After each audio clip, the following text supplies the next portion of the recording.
Now, if you're looking for a way to fix if Facebook dating location mismatches with your current location, well, there are a few things that you may want to understand here.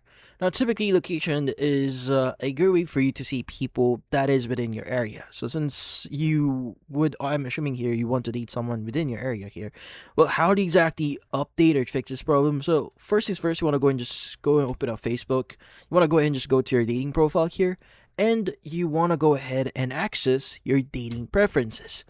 Now, inside your dating preference, you should see a lot of options here like your dating location, distance from you, age range. So you want to go and just click on dating location.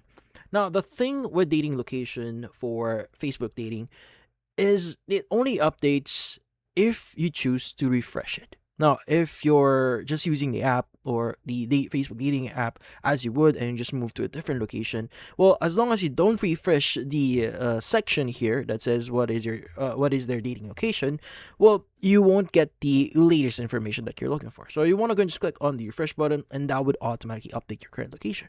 But alternatively, you could also add locations here. So if you want to add a different location, go and click on add location and just search the location that you want to use here, just in case it's not updating properly.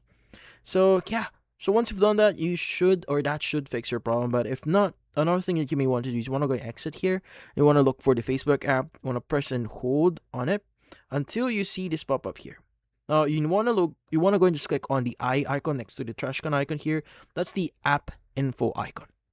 Now you want to go and click on clear data at the bottom right here. Click on clear cache. Click on OK. And once you've done that, you want to go and just exit this section here. And from then on, you want to go ahead and open up or reopen Facebook and see if that actually solves your issue. And that's about it. Hopefully this video was able to help you like and subscribe to our channel.